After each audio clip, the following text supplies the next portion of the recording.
Morning, everybody.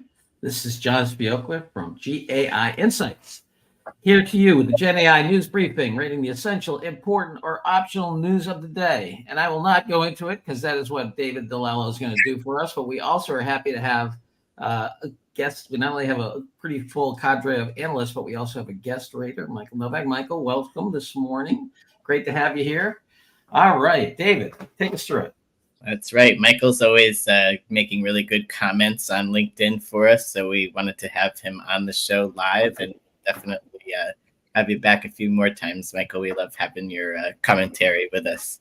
All right. So today on a Monday morning where we await the big news from OpenAI as they try to scoop Google before their conference, we have different news in the meantime. None of it is related to OpenAI necessarily.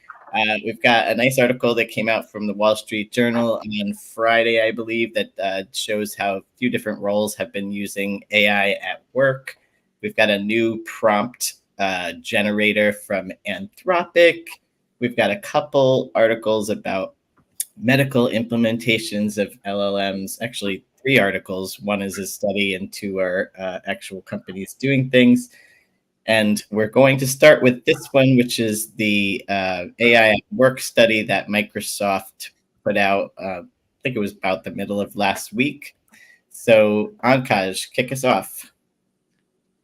Thanks, David. So the first one that we have for today is from Microsoft. So the study is titled AI at Work is here, and it talks about some of the findings that Microsoft had from their recent study. And the most interesting one is the first one only, where employees are bringing their own AI to work. That's right. And I appreciated that they actually designed the study this year. Remember last year, it was just this really looking PowerPoint deck. So thank you, Microsoft, for actually doing the work on this one. So we will start with Adam on this very lengthy study with lots of data. What stood out to you? Yeah, good morning. First of all, I'll just go out and say I think this is essential reading. It's really well organized. It's information dense.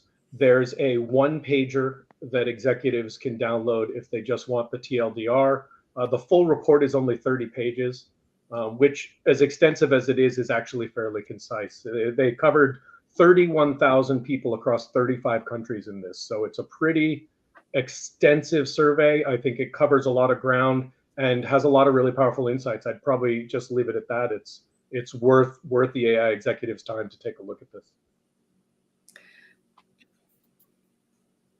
Yeah, I'll tell maybe a couple things that stood out for me on this one. On the positive side, of course, as you mentioned, a good amount of people using it at work. A couple of things that stood out. One was we had 2/3 of leaders saying they wouldn't hire someone without AI skills. But then this is not the first study we see that on the other side. They're not really a lot of them that are planning to train employees on AI skills. I believe it was 25% said that they were planning to offer generative AI training. I look at that as great news, David. That means we have a business here, right? Well, yes, me too. I said, all right, we're in business on that. The other thing I think is good news, as we're talking about what's the future of the job market, is this going to take everybody's jobs? Something that, we keep hearing and we keep saying in the long run, this will create more jobs. And they dropped a little statistic in there that said more than 2/3 of this year's LinkedIn jobs on the rise, which are fast growing roles, didn't exist 20 years ago. So that's good news. I'd say the bad news that I saw from Microsoft, I don't know if you noticed, but at the end of it, they kind of went into how people are using Copilot, and those stats were not very impressive. And that echoes what we've been hearing, right? That a lot of people aren't really thrilled with Copilot. They had some really really not great statistic. Something like 10% of the users of Copilot read fewer emails. They didn't look very good. So some of those things stood out to me as negative for Microsoft. But definitely essential reading. I agree on that. Yeah, I agree on essential. Microsoft cooperated with LinkedIn, so a lot of this data is from LinkedIn and where the jobs are going. So that's very important, and also perspectives of individuals who take AI into their own hands and use it when they want to. So this is all really interesting trends. And I liked the new word that cropped up, reconfiguration of the workplace, meaning that new jobs or upskilling is happening as we speak using AI. So the jobs are changing, but people are really essentially upskilling up with the use of AI. So essential reading, I agree. All right. Any other statistics jump out? Otherwise, we will move on. Yeah, just a quick note. I mean, I don't believe the 75%. I think we should note that Microsoft's added $1 trillion in market cap because of AI, and they own LinkedIn. LinkedIn's number one revenue driver is job postings. I do think it's so let's be clear who paid for this thing here. Also very interested in know what the incentives were for people to complete the survey. I suspect they really the early adopters. So I think there's a lot of survey response bias, but I do think from an AI leader standpoint, there's some great charts in there in terms of about which skills are needed the most. From AI leader with Capital Quest, they have some good data here to do it. But let's understand that this is a marketing document first and foremost. This is not a research document. Of course. All the leadership does that for whoever's writing it. Yeah, I think that one other thing is that the analysis is still at the individual level, which I think is not where the juice is going to be, right? The juice is going to be when you redesign the work. This is true. And we will talk about that individual level work again in our next article. So essential read for sure, all around, everyone agrees. Let's move on to that next article, which is the Wall Street Journal piece. Okay. So this next one from Wall Street Journal talks about how AI is already changing jobs of workers, the nature of their work, and it discusses a Boston doctor, a marketing executive, and various others. All right, Michael, you're up. Yeah, thank you. Yeah, thank you very much, David. Yeah, so I did see the theme here that this is part of that evolution of this next stage of the models and how they're being used. Don't worry, they're not going to steal your job. But this next step is how can it augment what I already do? And as was mentioned in this article, it talks about doctors. I can spend more time in front of my patients, not typing away my notes and pretending like I'm paying attention. Number two, the one I liked was they talked about real estate. And real estate is a big world, like being a doctor, but specifically, it was a company that works with title companies, lenders, and insurance writers, where again, you're dealing with massive data, textual data. How do I squeeze that down into something that others can use? So again, a really good use case. And the third one, again, really dear to my heart, accessibility. They talk about a software engineer who has visual difficulties, and he's able to use AI to help augment what he can't do physically. And that's just again, a huge greenfield opportunity. So absolutely right on. And then the last one, it's land and ground we've been trod over before, media and entertainment artists. How do I protect my IP? If I create something, how do I make sure it doesn't get stolen or ripped off or whatnot? And they bring up a couple of technologies on the market where I'm able to seed my images. So for a human, it looks like perfectly fine video or audio. But if I look at it technically, I can pick up those irregularities and know, you know what? Not so bad. But the good news is it means less work for me. I don't have to worry about that drudgery of preserving my own data, of getting someone else to read this for me because I physically can't read it. Doctors spend time with patients, and real estate doing titles. What could be more exciting than writing 500-page documents on how real estate insurance titles should be written? So I would say maybe not essential, but important. Yeah, I actually was on the side of essential for it because it went through so many roles and different ways that they're using it. And some of them were expected and some of them were unexpected. The marketing writer person, well, maybe because I'm a writer and so I was very familiar with the ways that that person was using it. But like, for example, on real estate, which by the way showed up as one of the top 3 roles, I think, in that Microsoft study that is using generative AI. I think of them generating the images for the listings or doctoring them up a little bit. I think of them. No, this is more textual in this case that they're talking about. Right. But this one, even I would think that they're using generative AI to help them create the descriptions of the place. And this one was a little different, right? The title was not what I expected to see there. I thought this was essential. Oh, sorry, David. I would just say essential too, but literally just because we constantly hear how the tools are going to be used, they're going. This is actually people doing that stuff in real life. So that's why for me, it kind of pushed it over the edge, rather it just being like, well, you can. I'm kind of tired of hearing what we can do with it. Who's actually using this stuff and how and every day in real life. So that's why I'm at least important and I could be persuaded into essential. However, to that point, they don't mention in the article, there's no mention of what management instructed them to do. Was this something they did on their own, or is this something that their boss said, hey, we have to do this? That's why there's not enough data for me to make that assumption. So that's why I stick where I do. Luda, what do you think? I have one other contribution. David, can you hear me?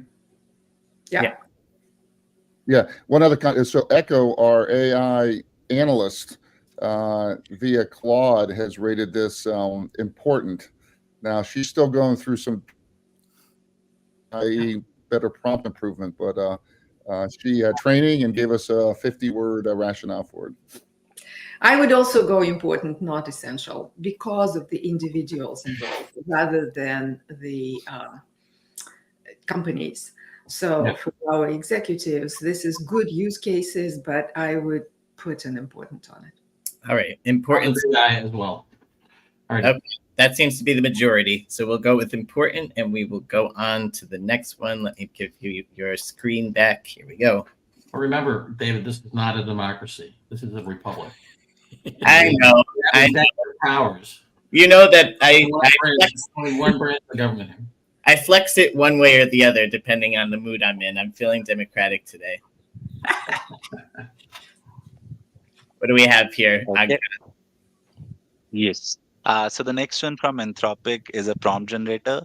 So what we saw recently from Microsoft, the GitHub workspace where it completes prompts for you. Similarly here, the Anthropic prompt generator, which you give an idea to Anthropic and to Claude, and it will generate a prompt for you.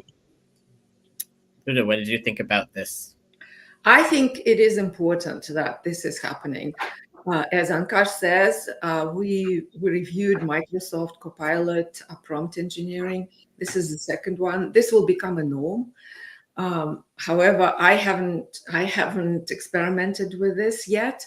It is a tricky area to generate good prompts. It's good that they are trying. Probably not yet there, but it's happening. So it's important for the leaders to know that now we have two leaders in the space putting prompt generators in their offerings. This is great.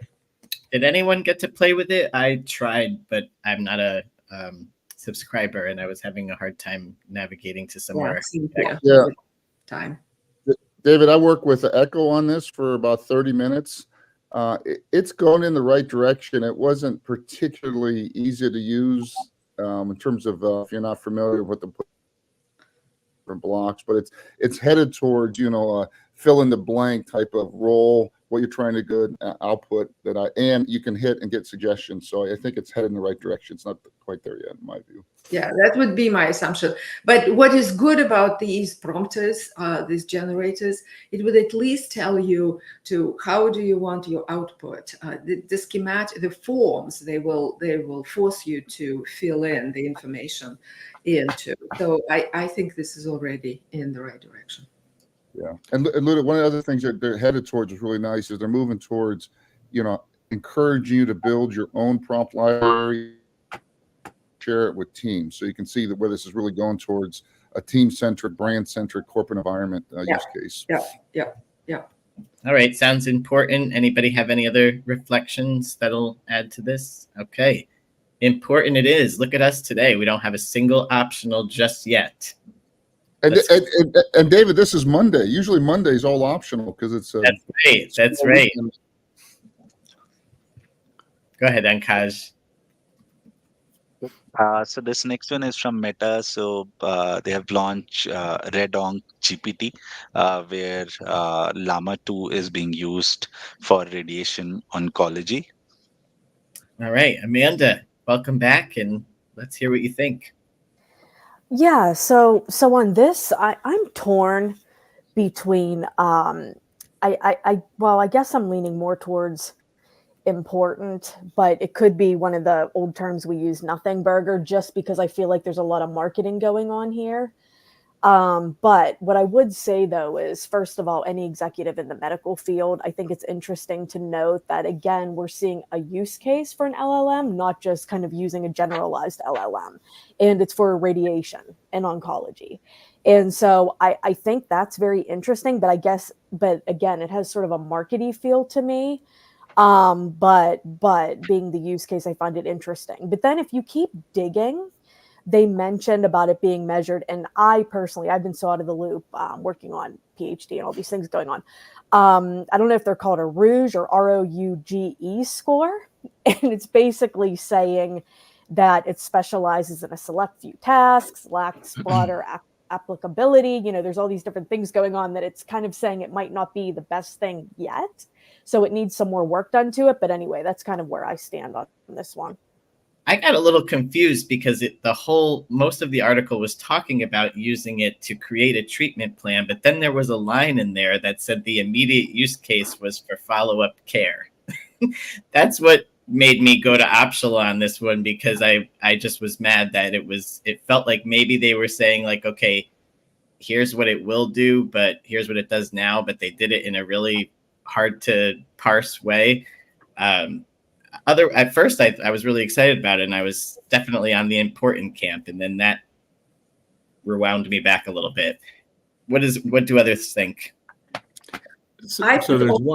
I put optional on it because it is something we've seen before, that an LLM is fed unstructured data of a specific field. It performs much better. It can perform in different applications in that field. And so this is yet another example. So for me, this was optional.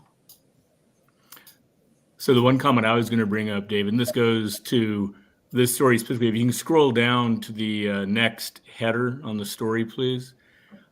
It brings up the new next one more. Sorry.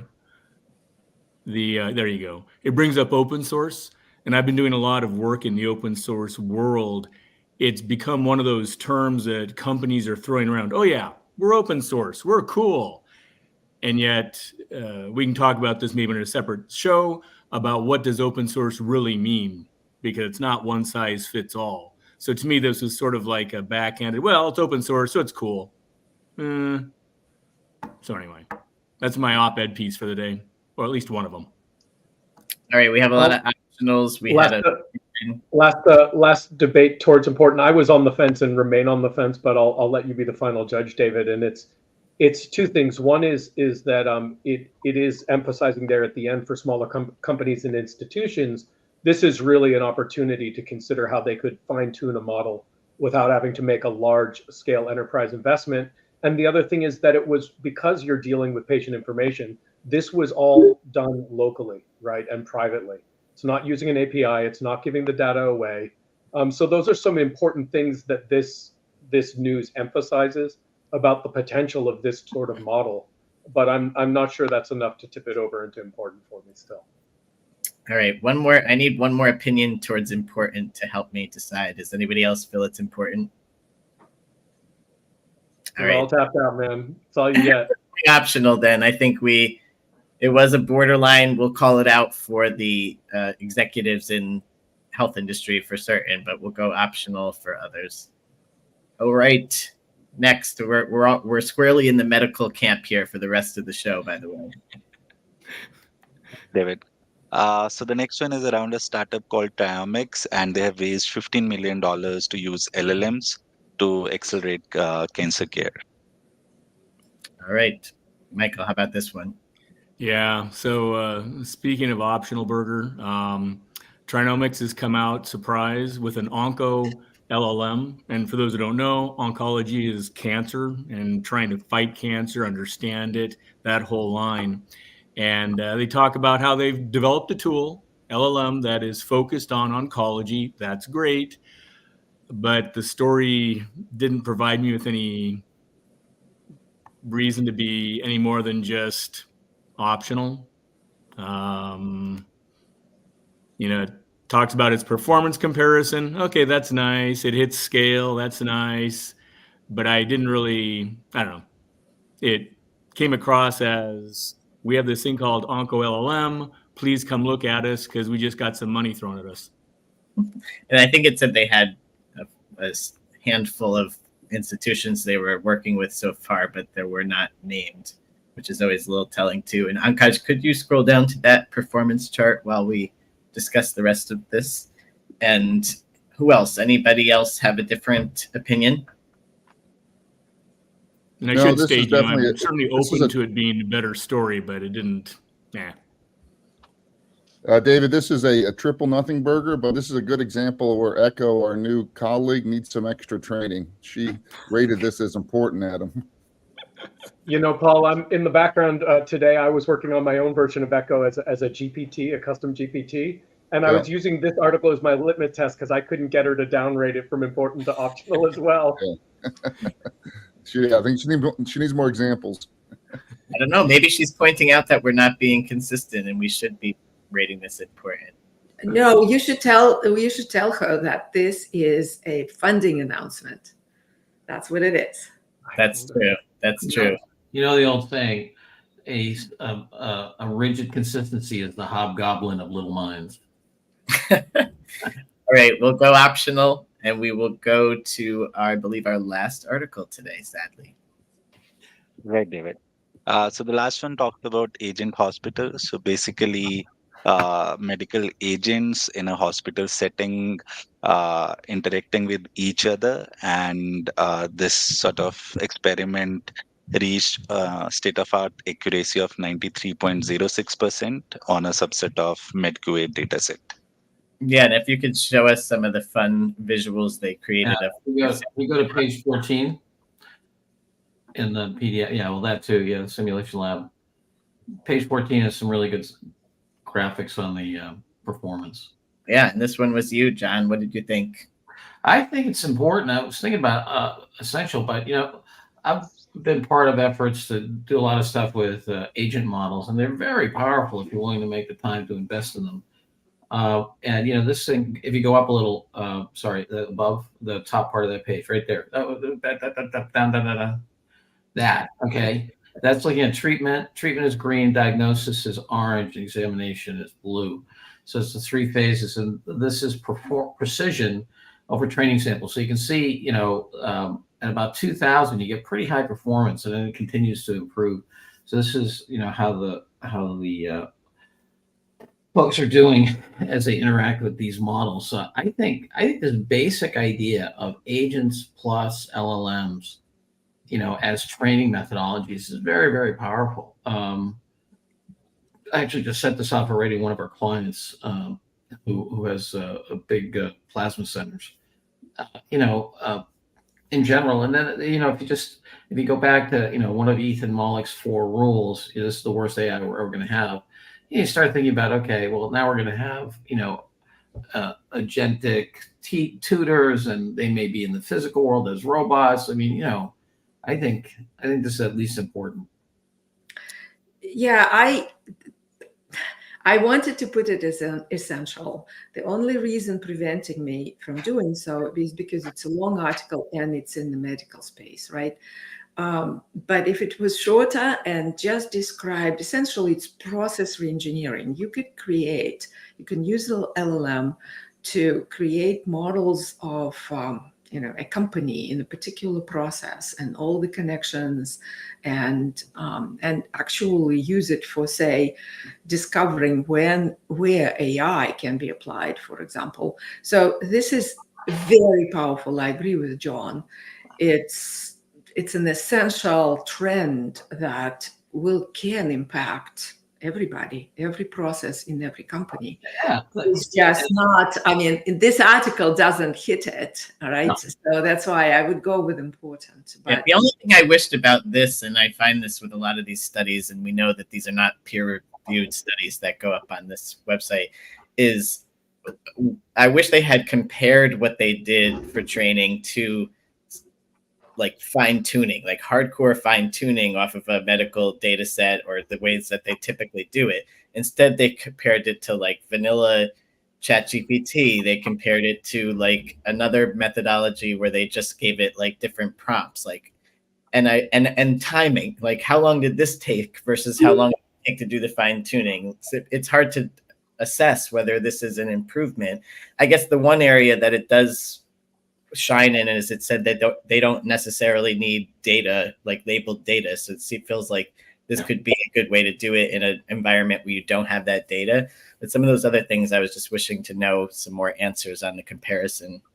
Yeah, I mean, the thing that really struck me is that if you have built agent models, one of the big things is how do you model behavior? And it just hadn't occurred to me, LLMs are such great behavior modeling tools, in the context of these agent systems. That's what I thought was super powerful. But can I throw in the humanistic component of great? So I'm going to use this for training in the real world. Someone's going to say, hey, Michael, why did you use that left-handed technique? Oh, well, my AI showed me how to do it. Ethics, maybe. I don't know. But I like the first step. Yeah. All right, let's go with important, and we can suggest potentially that there's a little skimming that happens, but to just understand some of the basic ideas. Oh, and what was coming to my head was that you could also set this up in ChatGPT and ask questions, which I did to kind of accelerate. Speaking of which, Adam has created a tool to help you explore the Microsoft report, and we will put that in our newsletter so that people can access that. It's public. And Adam, I don't know if you want to drop it here in the chat as well. So could I just make one more plea on Already did, David. Elon Musk reads 100 books a year. Every billionaire that we interviewed and profiled reads a lot, long things, not just little things. So I don't think we need to tell people they can skim it. Read the friggin' thing. I know you keep reminding us of that, but I just know that the human nature. I read a lot, and I don't. The nature of the mediocre is to skim. All right, read the whole thing, people. Read it all, every word, and write a book report and send it to us. Okay, let's go for the summary here. We've got some reading to do for sure. We've got essential on the Microsoft report, although Adam's tool can help you get through it if you want. Important for the Wall Street Journal article that shows some ways that it's being used in the real world, however, by the individuals. Prompting assistance, helpful, although it's not everything we hoped it would be, but still want you to check that out. Couple LLMs around oncology that you can skip, and the agent hospital. We want you to read every single word. Okay, any announcements, John, for us before we part? Nope, I don't. We have Learning Lab coming up tonight. I don't know what we're doing in the Learning Lab. I was hoping Paul would fill in, but he had to drop. So we will have it as normally scheduled, 7 p.m. Eastern. Always a good time. Michael, thank you so much. Your insights were very amazing, as they always are when you join us on online, and we hope to have you back soon. And stay tuned for tomorrow's episode, everybody. After we get our news from OpenAI today, I'm sure we'll have a lot to discuss on that. I believe it's 1 p.m. Eastern time that's coming out. It should be an interesting week all around, right? Google's got their conference. They'll be coming out with stuff. So good week ahead, everybody. Continue to tune in, and thank you for doing so to date, and have a great day.